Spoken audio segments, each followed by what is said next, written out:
So I remember growing up in the 80s, and one of the things that we like to do is try to figure out how old we were gonna be in the year 2000. And for me, I was born in 1974, which means that my number is 26. Which as a middle schooler who didn't even have his driver's license yet, that just seems so far off. Like 26, like that's like past college, and maybe I'm married, and maybe I have a kid or two. That was like unfathomable. And then I look back and I'm like, I don't even know if I remember 26. Actually, I do remember being 26 because that was about the time that I was starting to freak out about turning 30. Like I'm on the downhill slope of my 20s. I'm just getting used to the idea of being an adult in my 20s. And now I gotta think about being in my 30s. And then I turn 30 and I'm like, eh. So a couple years later, I turned 35. And again, same thing, I'm freaking out. Oh my gosh, I'm gonna be 40. I mean, there's like books written in podcasts about people freaking out because they're turning 40. And then I get to 40 and I'm like,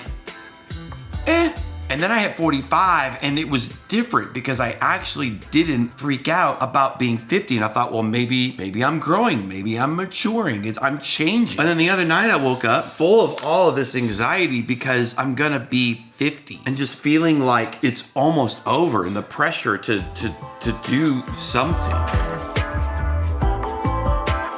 Which I know is ridiculous because I know people in their 50s that are still engaged and actively like pursuing life. I know people in their 60s and their 70s. I think at the core of it, it's that fear of the unknown. When turning 30, 40, 50, whatever, is just this abstract idea that's far off in the distance and you can't wrap your head around it, your mind is gonna go to the worst case scenario. It's gonna freak out a little bit. But once you get there and you can wrap your head around whatever it is, you realize, well, that's not so bad. So if I had the opportunity to go back and talk to my younger self, this is what I would say.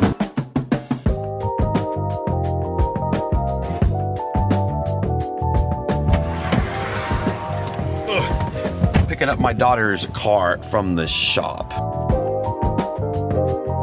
To my 20-year-old self, find what you're passionate about and pursue it. Experiment, try things, take risks, give yourself the opportunity to fail, because you're gonna fail a lot, and that's okay. You don't have to have it all figured out in your 20s. You got time to figure it all out. To the me that's 30, learn how to manage stress. You're getting older, you're starting to take on more responsibility. There's more pressures that are coming at you from family and job and all of that. And you gotta figure out how to manage all of that. Find something that you like to do that's therapeutic, that is an escape. And to the me that's turning 40, this is a great opportunity for reflection and evaluation of priorities and where you are in life. And I think that's okay. We talk about midlife crisis, but that just means that people are evaluating where they are and they don't like it and they go into crisis mode and trying to fix it. But the evaluation part of it is good and fine and healthy. If you need to make a change, even if it seems pretty drastic, you still have time left. It's not over. In many ways,